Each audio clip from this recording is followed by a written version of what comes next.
Welcome QCA members, applicants, DAC members, and friends. I'm Dee Fenton, QCA's Executive Director for Compliance. You're joining the QCA Compliance Committee-sponsored webinar series. Today's speaker is Marecki from Compliance and Risks. Maria will be providing us a regulatory update for the U.S. and Canada. I think you'll find her update quite informational. Many of you know Maria. She is a senior regulatory consultant at Compliance and Risks. She has over a decade of experience as a researcher, consultant, compiling customized products to address strategic business needs for retailers and manufacturers, including entering new geographic markets and development of global best practices around regulatory compliance. Her experience in product safety and labeling spans a wide range of consumer products, including juvenile products, apparel, food contact articles, jewelry, and electronics. And today she will be highlighting some personal care items as well. Maria will be taking your questions at the end of the webinar, which you may submit through the question bar at the top of or the bottom of your screen, depending on the version of Zoom. Maria, are you there with us? Can you hear me? Yes, I can hear you. Okay, you will want to share your screen. I thought I did. Hold on. Okay. Technology. Okay. Perfect. There we go. Okay. All right. You can see that all right? Yes, perfect. Thank you. Perfect. Thank you for joining us today. And we're really looking forward to hearing your presentation. So again, we will be taking questions at the end of Maria's slides. Thank you. Thank you. Thank you for having me here, and thank you everyone for joining me today on this Monday afternoon or morning, wherever you may be. So now that the year is a little over halfway done, I figured we'd go back and sort of review some of the things that have been happening in the U.S. and Canada for 2019. So the first thing we're talking about is the repeal of some requirements. So as you're aware, likely that 3 Canadian provinces had rules regarding upholstered and stuffed article labeling, and they go really beyond here in the U.S. and apply to more things like most apparel. Ontario was the first to decide to get rid of this requirement, and that happened on July 1st, 2019. And now Manitoba is following suit, and that is going to be happening on January 1st, 2020. So until then, manufacturers still have to either use the Manitoba label, the Ontario label, or the Quebec label, even though the Ontario one has been repealed up until that point. Quebec is the only one that's the final holdout here. Now I know the Canadian Apparel Federation has been trying to convince them to drop this requirement, and even, I guess, the government of Ontario has joined in trying to get them to also drop it. So there is a possibility that at some point that all 3 of these will go and that requirement will no longer exist for Canada. On to some enforcement. Health Canada has posted several enforcement documents this year in 2019 from some actions they did in 2017, 2018. And these are just some of them just to get a range, like ideas on the kind of products they went out and looked at. So chemical containers, fragrances for cosmetics products, glassware, phthalates, surface coatings, toys, flammability. I scanned through all of these, and actually most of them were pretty good. They didn't have any sort of issues, or there were just a couple and things you might expect, like the toys document had some issues with small parts. But the USB charger one really was kind of extraordinarily bad compared to the rest of them. So Health Canada did a visual evaluation of recognized certification marks, and 67 products that did not have recognized certification marks were sampled for electrical testing to that CSA standard there. And they only did the electrical strength test. They didn't test to any other parts of the standard. But as a result, there were 40 recalls and 27 products were referred to the provincial or territorial electrical safety authorities. So I guess that's one thing to take away, is that they were looking for the marks on electrical marks on products. So there's two things happening here on this slide. In February 2018, the Ontario Electronic Stewardship Program received direction from the Minister of Environment and Climate Change that the program was going to be ending. So that has been now decided that their program is going to cease operations as of December 31st, 2020. In response to this, the ministry has now proposed two regulations to replace that program in their efforts to continue to shift a full producer responsibility framework onto the producers. So one regulation covers electrical products, and the other proposed regulation covers batteries. So they've split batteries up into three different categories: small single-use batteries weighing less than 5 kilograms, small rechargeable batteries weighing less than 5 kilograms, and then large batteries.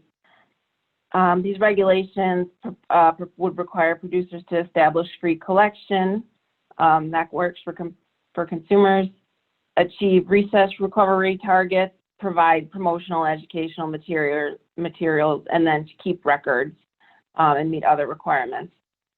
More specifically, it's proposed that producers of all the categories of batteries in certain categories of electrical products, so information technology, communications, audiovisual equipment, and lighting, they're going to be subject to all of the responsibilities relating to collections, management, promotions, education, registration, reporting, and auditing. And then the other categories of EEE, like large and small equipment, will only be subject to a limited range of responsibilities. And this won't apply to toys or textiles or clothing containing any electrical parts, or like motor vehicles or any kind of military applications. And this is split up, these proposals are split up into, responsibilities for large producers, small producers, people who are just online. So the consultation period on this just ended at the end of June. So I'm sure they'll come back after they put all the comments together. The cosmetics ingredients hot list. So they had a consultation on changing some things. The first one there is for rinse-off products. Another one is the proposal for like latex products, like professional cosmetics. And eucalyptus oil, the products would have to have a warning: this product contains eucalyptus oil, which is poisonous, keep out of reach of children, and if swallowed, call the Poison Control Center or doctor immediately. They changed the restriction from sodium bromate to all bromates, and then another restriction possibly on products used in the eye area. The TENS regulations came out in 1988, and so the flammability requirements were based on the materials that TENS were made out of back then. So as now that TENS are made out of lighter synthetic weight materials, they have different burning properties, so the government has decided they need to maybe change the flammability requirements for tents. So tent, they mean anything like a camping tent, a fishing tent, or a dining shelter. This includes play tents as well, but it excludes, their regulation excludes anything subject to the National Building Code. So what they're doing is they've also put out a draft standard for flammability and labeling of tents. So they're running these two consultations simultaneously. And because this new draft standard doesn't apply to play tents, then they'll have to move play tents down to the toy regulation. So that's currently available for public review and comment, this change. In order to align Canada with the US, Canada is proposing formaldehyde requirements for wood. There's a few exceptions, but with a few of them, the regulations would apply to composite wood products for indoor use in the country. It would establish those limits right there for the different kinds of wood. any product that would emit formaldehyde gas above these levels could not be sold in Canada unless they're exempted. So some of the exemptions are things like pallets and packaging materials that aren't meant to be used in homes or structural type products. There's a full list in the regulations.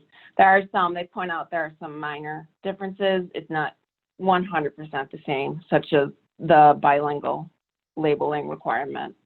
These regulations would enter into force 6 months after publication in the Gazette. The Canadian Council of Ministers of the Environment, they published the Canada-wide Action Plan on Zero Plastic Waste Phase 1. So they identify the priority areas, which include extended producer responsibility, single-use and disposable products, national performance requirements and standards, incentives for circular economy, infrastructure and innovation investments, public procurement, and green operations. And so this sort of just says that they're going to develop guidance on performance standards for recycling programs and develop a roadmap to address single-use and disposable plastics, and to develop national performance requirements for plastics. So even though this document didn't actually contain anything that manufacturers desperately need to know right now, I put this in here because these documents like this and these terms come up more and more now, like in our monitoring, just in the day-to-day, not just in the U.S. and Canada, all over the world. We see all sorts of single-use and disposing of plastics, and you see this presentation has so many things about plastics that have passed this year. So these are just sort of concepts everyone should be on the lookout for. The proposed volatile organic compounds concentration limits for certain products regulations were published in July in the Gazette. These proposed regulations considered comments from 2013 consultation documents, so it seems like they weren't necessarily in a rush to get the proposal out. There's still an open comment period ending on September 19th for these. So they would establish VOC limits on approximately 130 product categories and subcategories. These cover a wide range of products used by consumers and would include personal care products, automotive, household maintenance, adhesive removers, sealants and caulks, and other miscellaneous products. They would prohibit the manufacture and import of these products with concentrations higher than the limits unless a permit is obtained. The concentrations are identified, or the products in full are identified in the schedule. And also there's the labeling aspect, so you would have to be required to indicate on the product container the date in which the product was manufactured or a code representing the date. This would not include mandatory testing requirements. However, manufacturers would be required to keep information regarding regulated products to ensure that the government has access to the records and reports if required. So I went through the personal care products. It does cover things like chemical hair products, shaving products, personal fragrance products, heavy-duty cleansers and soaps, but from that it excludes prescription drug products, antimicrobial hand and body cleaners are exempt because they're regulated elsewhere. Astringents and toners are exempt, and general use hand and body cleaners.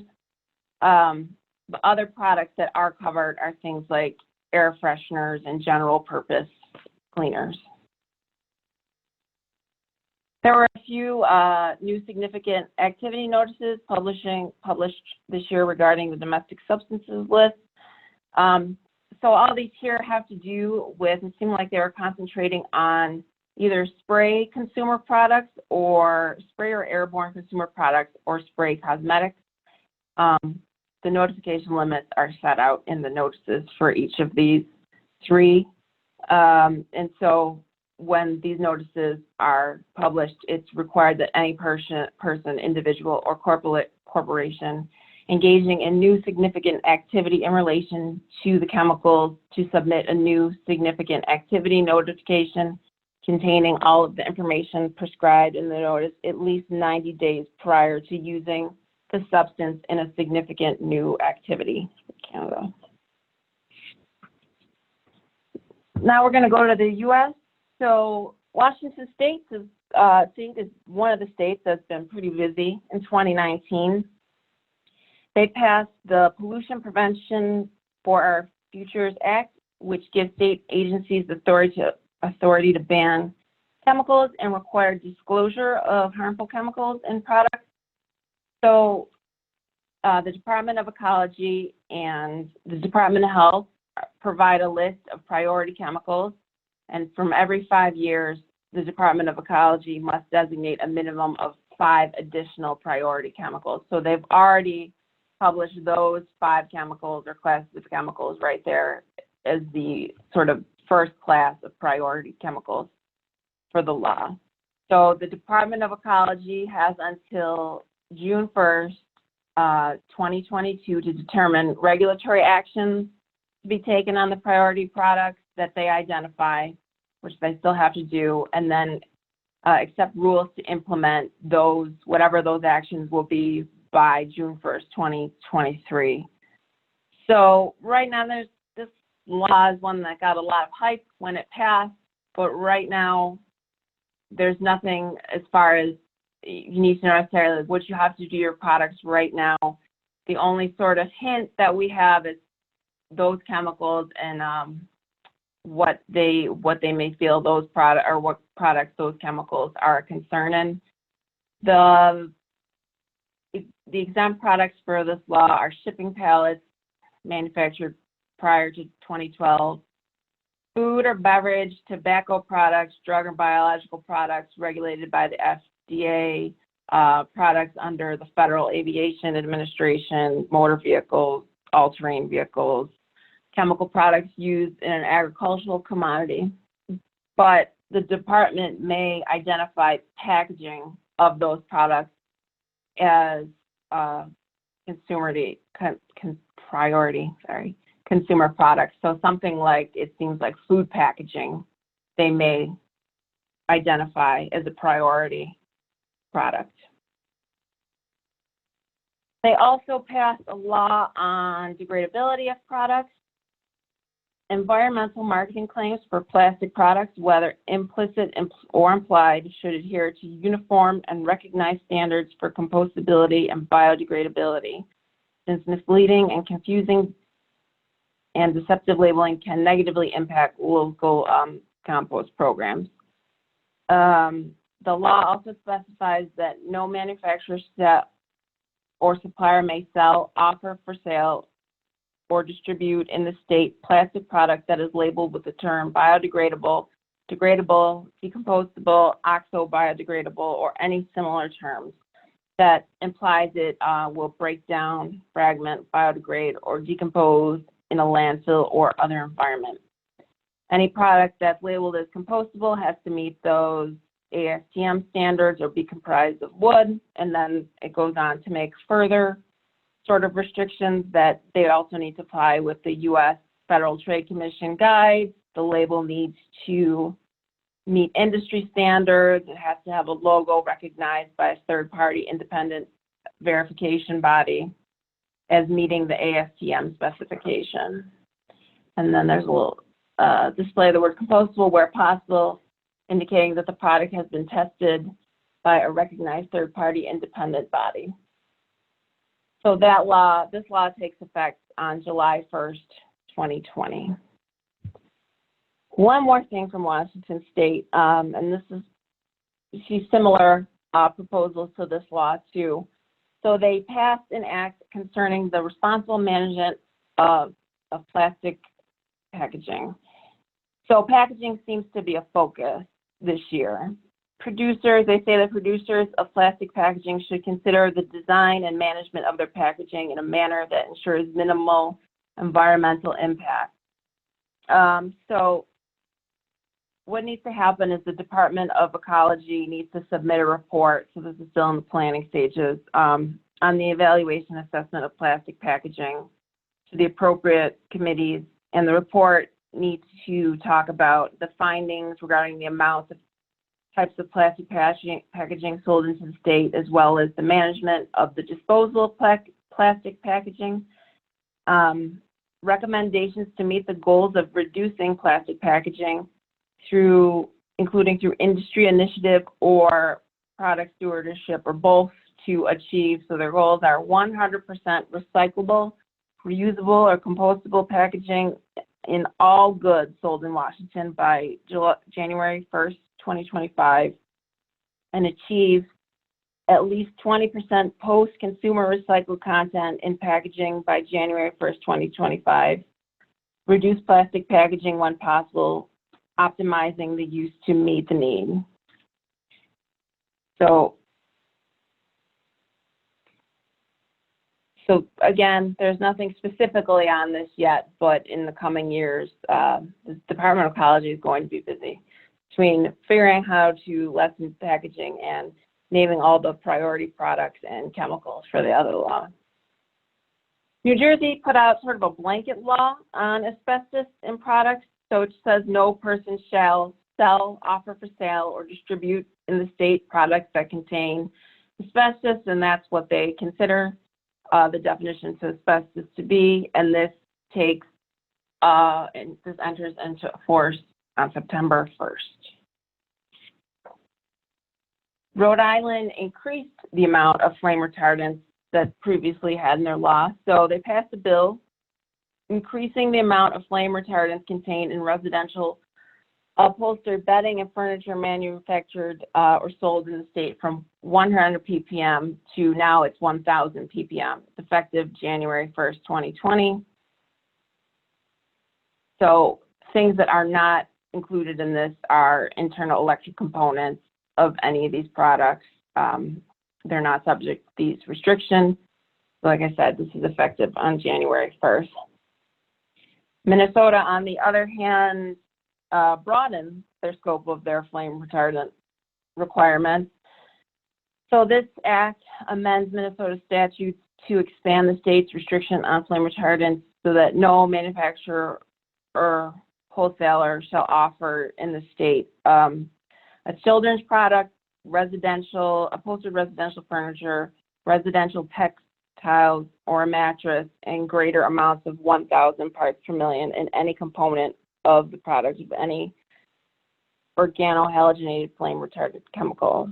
In this particular instance, the definition of residential textile means any textile for use in the home designated as a covering for windows and walls. It just says windows and walls.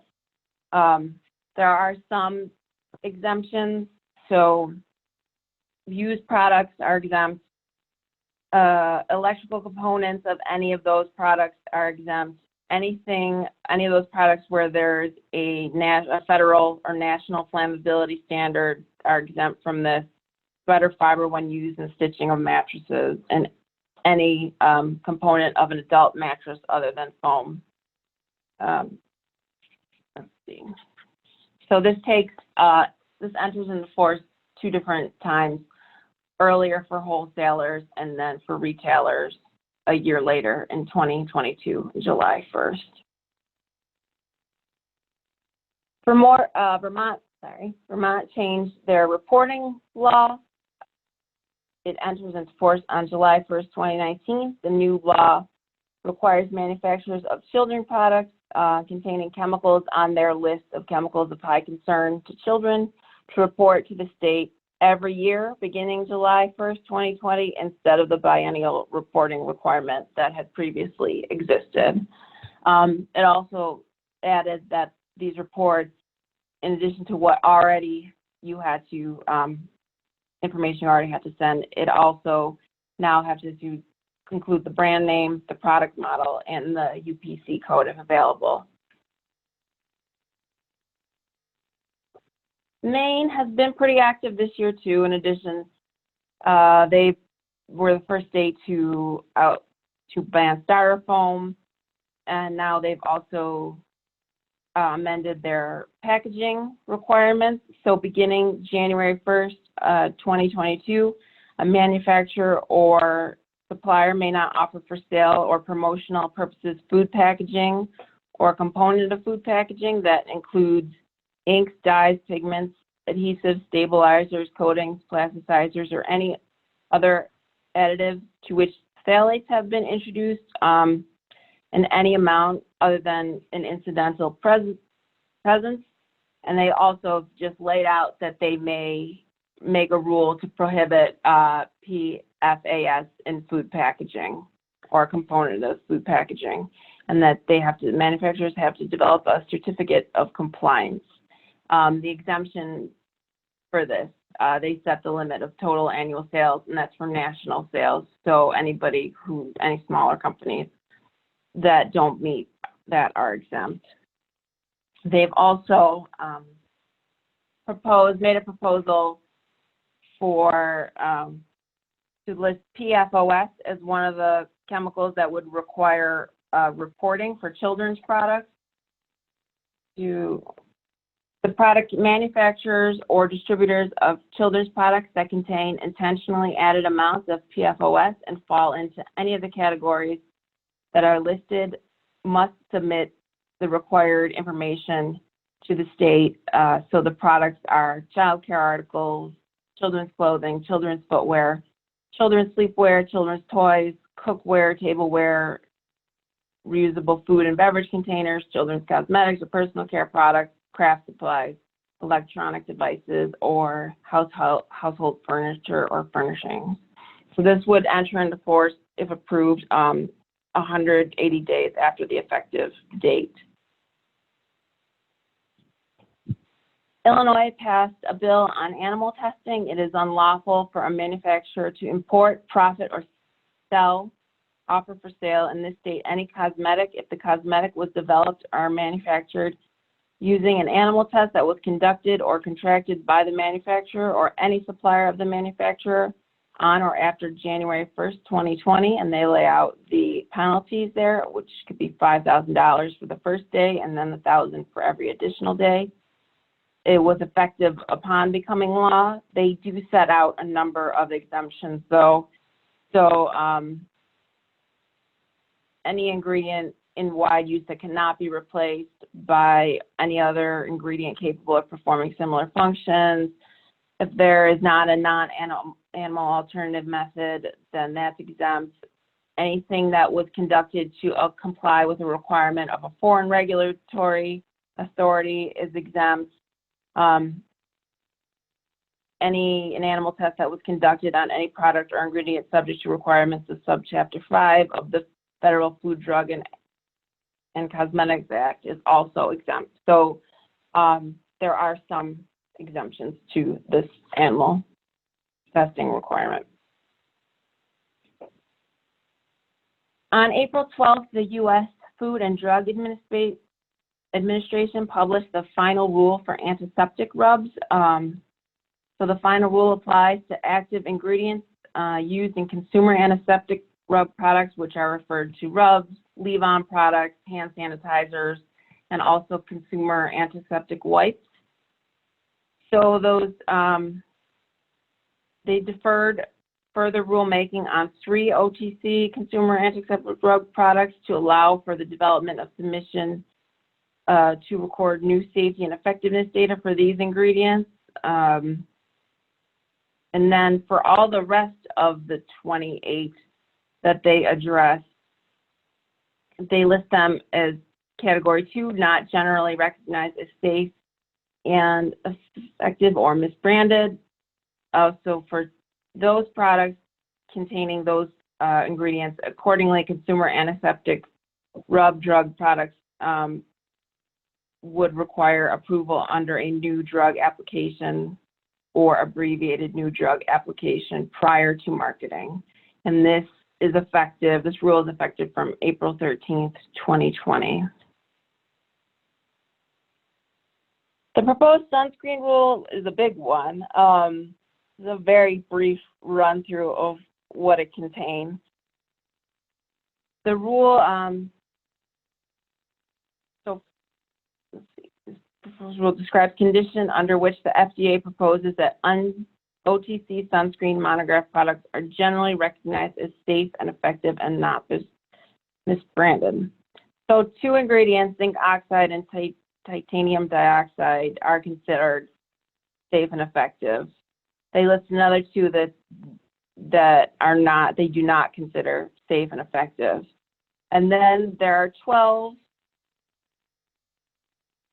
that I've listed there that they feel that there are insufficient safety data to make positive is generally recognized as safe and effective determinations at this time. They were asking for industry and other interested parties for additional data. So at the time, for the time being, these are being proposed as category 3. Also, it addresses dosage forms that are generally recognized as safe and effective for sunscreens include oils, sprays, lotions, cream, gels, butters, pastes, ointments, and sticks. Powders are proposed to be eligible for inclusion in the monograph, but they wanted more data on that. Wipes, towelettes, body washes, shampoos, and other dosage forms are proposed to be categorized as new drugs because the FDA has not received any data showing that they are eligible for inclusion in the monograph.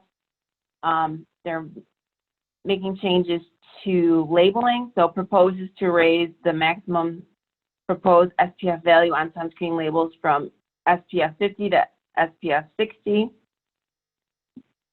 New sunscreen product labels would exist to assist consumers to more easily identify key information, including the addition of active ingredients on the front of the package to bring sunscreen in line with other OTC drugs, a notification on the front label for consumers to read the skin cancer, skin aging alerts for sunscreen that have not been shown to help prevent cancer, revise the formats for SPF, broad spectrum, and water-resistant statements. Proposes to clarify FDA's expectations for testing, record keeping by entities that conduct sunscreen testing to ensure that FDA can assess industry compliance with regulations. It also proposes that products that combine sunscreen with insect repellent are not recognized as generally safe and effective. Anything of the SPF 15 and higher would have to be broad spectrum. And then anything that tests at a range, so testing SPF 15 to 19 would have to be labeled on the lower end, so it would have to be labeled as SPF 15. You couldn't use any of the other numbers. The CPSC requested information on spandex about possible changes to the Commission's standard for flammability of clothing textiles to expand the list of fabrics that are exempt under testing. The CPSC was particularly interested in receiving information about the possibility of adding spandex to the list of fabrics that are exempt from the testing requirements. They were also looking for information about the equipment and procedures used in the standard and possible ways to update these provisions. They were also seeking comments on the leather guides. The FTC was seeking comments on the leather guides as a review of part of the review of all the FTC rules and guides. Whether or not, they were asking whether or not deceptive or unfair advertising and marketing practices are still used to sell leather and imitation leather products, and whether or not the guides should cover products that are not currently included, such as automotive products or furniture upholstery.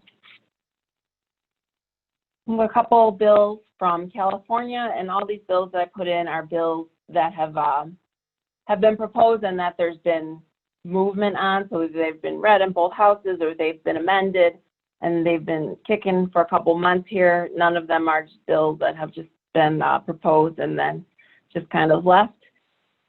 So first up, California is proposing amendment to the California metal containing jewelry law.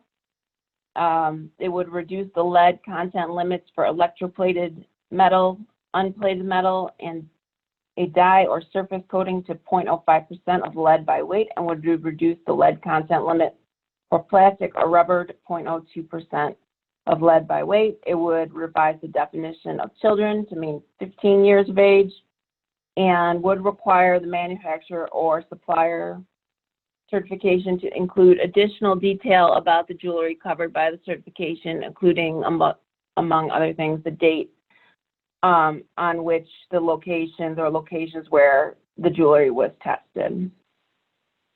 There's Prop 65 bill that's been around for a few months. It was introduced in February. It would aim to cut down on frivolous Prop 65 lawsuits by requiring each party in an appellate proceeding in which a violation of Prop 65 is alleged or the application or construction of Prop 65 is at issue to serve a copy of the party's brief or petition on the Attorney General as provided. According to the analysis of the bill prepared by the legislature, there are current requirements for the AG to be informed when private lawsuits are filed upon settlement, but there is no requirement as of yet for appellate litigation. So it says the Attorney General may be unaware of pending appeals and that address the issue statewide of Prop 65 and concerns with Prop 65. So without such notice, the AG could miss the opportunity to inform the courts of the state's interest in the case or be involved in the proceedings of the case. Here's another plastic bill. This bill would enact the California Circular Economy or Plastic Pollution Reduction Act, would require the Department of Resources Recycling before January 1st, 2024 to adopt regulations that required covered entities to the maximum feasible extent, single-use packaging and priorities, single-use packaging, plastic packaging defined, and to ensure that by 2030 all single-use packaging and priority single-use plastic products are recyclable and compostable. So would require those regulations to achieve by 2030 a 75% reduction in the waste generated from single-use packaging and a 75% reduction in the waste generated from priority single-use plastic products offered for sale in the state through source reduction, recycling, composting, and would establish policy goals to achieve by 2030 a 75% reduction of the waste generated from all other single-use products offered for sale and sold in the state. And it would also require entities to report to the government annually. So like I said, this is another one where it's not an immediate situation, but in the future they may have more rules for packaging, and it's the definition that they use of packaging is really covers sort of any so that they may make it on any sort of packaging. They haven't singled out one sort of packaging yet over another. And one last thing here, so an update on microplastics. So after microbeads needed to be removed from products, the next sort of big issue that started coming up was all of a sudden these proposals of labeling that would be required on apparel. So California and Connecticut were the first two that were proposing labeling requirements, but they eventually both removed the requirements from the bills, and now even more the bills that we see now, most of them, except for this New York one, cover more things like starting committees and, researching and sort of get information gathering on what is happening with microplastics in the environment. New York State, this bill would have required additional labels on clothing composed in more than 50% synthetic materials to notify consumers that the clothing sheds plastic microfibers when washed. And then one of the examples they gave for the labeling was that this garment sheds plastic microfibers when washed. Hand washing is recommended to reduce shedding. But this bill was proposed and it didn't go anywhere. So for now, it seems like the concern over having to label Apparel from microfibers and microplastics has died a little bit. Someone could keep just proposing this bill every time, but this one didn't go anywhere, and so for now the concern has died. And as I've said, plastic seems to be a focus here generally, not just North America, but globally. So just sort of going over everything I talked about, we've seen plastic bag requirements. Now we see places banning single use. And even if those don't necessarily apply to the products you make or sell, it seems like the focus is going to start being on the packaging of products in the upcoming years. I think that's everything I have for you today. Wow, Maria, that was quite a list, starting with chargers. Yeah. I can't wait to not say plastic packaging. It was a lot. It was really a tongue twister there. You know what I meant every time. Yeah. One question I had for you was about the recycle symbols and these packaging laws. Are they, it sounds like you have the Washington laws where they're actually requiring degradable versus compostable versus biodegradable, that sort of thing. And then you have all of these other packaging laws. Is there anything about using recycle numbers on plastics? I didn't really see a lot of specifics.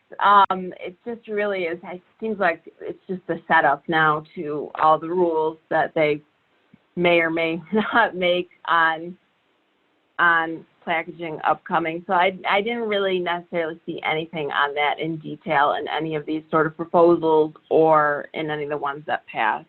So they're not really calling that out yet, but they are calling out some system of some sort. No, not yet. I didn't see anything about that. Not yet. Okay. Another thing that, and by the way, if you had questions, please feel free to submit your questions through the Q&A portal here on Zoom. I was also interested to hear the questions on VOCs. The 130 categories of adhesives, adhesive removers, etc., air fresheners. Of course, in the promotional products industry, we use a lot of inks, catalysts, etc., and some of those have VOCs. Was there anything you saw specifically about, and I believe it was related to VOCs in plastic packaging, on plastic packaging, that was going to be touching food. Is that right? Oh, geez. This one wasn't one of the food packaging ones. Okay. I don't know. No.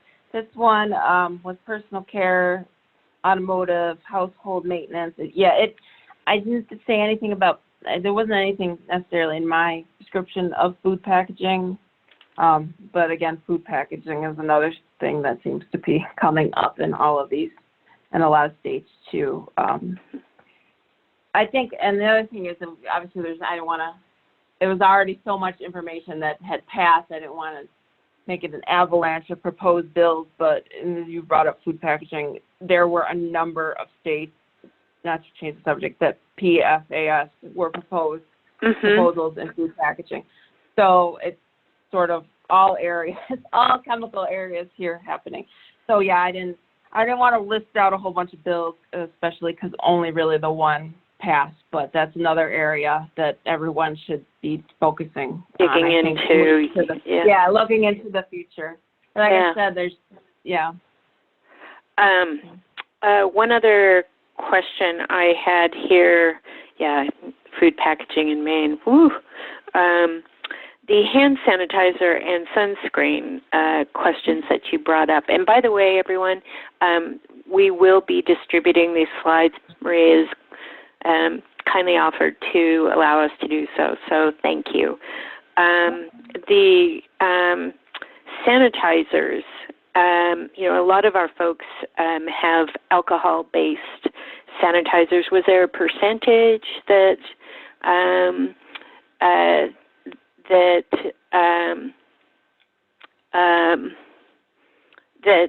the FDA was looking at or had expressly called out? I don't remember off the top of my head if there was a percentage. I can take a look at that one. That'd be great. Yeah, so percentage of alcohol. Okay. And okay, that'd be great. Thanks. On the sunscreen, it sounds like there are only 3 that are considered generally regarded as. Is that right? No, 2 that are considered generally regarded. Zinc oxide, okay. And so all of the others would require. Would that be skin sensitivity testing if they're not considered generally regarded as safe? On that one, let me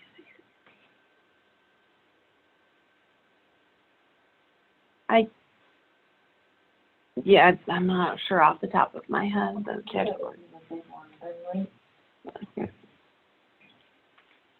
Well, I'll take a look at that too. That'd be great. Yeah, that was this would be the most, that is our colleague Beth who monitors this is in the room. But yeah, there was a big uproar about those in particular since they're so widely used. So I'll take a look. The PABA, et cetera. Yes, absolutely. And then the question about the insect repellent in sunscreens. Obviously, an insecticide would fall under the EPA. Was there any other reasoning that insect repellent with sunscreen would not be extended GRAS authorization? I think the reason it was something, it was like that. It was like they couldn't sort of rectify. It's a different product, a different area, so they couldn't sort of rectify the two. I think they just weren't satisfied with just sort of saying, okay, well, it's all right. I think it's just like they couldn't rectify the differences between the two different products in any way I think they were satisfied with. I've got a question from one of our attendees. Could you elaborate a bit on single-use packaging? And I think really what they're asking about is what the scope of single-use would be and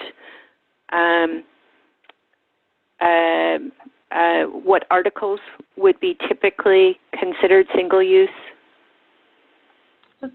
With these packaging proposals and law, like I said, it seems like they're setting it up so far.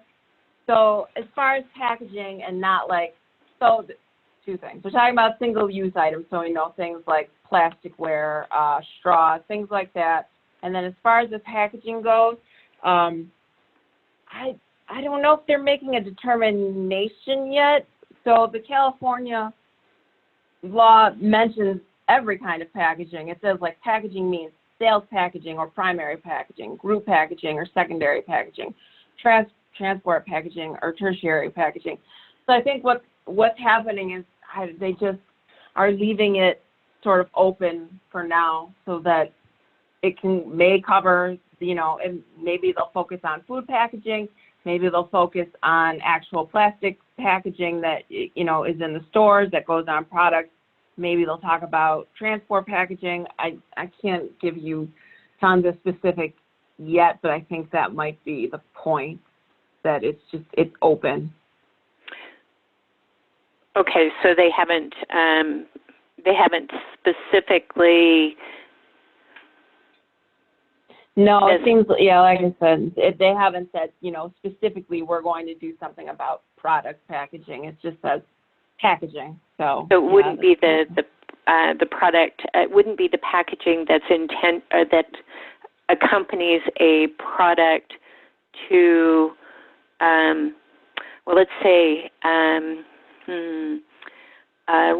that I have a sleeve that a promotional product might be inserted into, a small poly bag. It wouldn't cover the poly bag. It would cover, say, if you had a disposable straw in it, that disposable straw. Is that accurate? Did that make sense? Yeah, I think it's a case-by-case basis. I think some of them are specifically for now about single-use products. Some places are, ban the plastic bags. Some talk about the plastic, sort of the more general plastic bags that are in the stores for like produce. It's sort of case by case. I think the one with Washington, it just says they have to take stock of all the product packaging that's coming into the state. So, and like I said, California, if their Circular Economy Act passes, they're leaving it opening to sales packaging and transport packaging. Wow. So, okay. Yeah. So I think, like I said, I don't know. Maybe some of them just haven't necessarily. I think, like I said, like single-use products is definitely a focus. I think they haven't necessarily figured out what they're going to do with packaging yet. Okay. Well, it sounds like there's a lot going on in this area. Yeah, it's really, the packaging seems like plastics in general. I've always been an area, but I think everyone is kind of ramped it up this year, not just here, but in the EU, and microplastics are getting more traction too. So, well, I don't see any more questions for the moment from our folks, but if you don't mind following up with us related to those hand sanitizers and the sunscreen, that would be tremendous. Sure. Also the VOCs, that's a real important material, a real important substance for us in the promotional products industry. We are trying to get it out of various materials that are used in decoration, but it would be interesting to know other products that they are seeking to regulate associated with that. Okay. Sure thing. I'll get back to you in a little bit.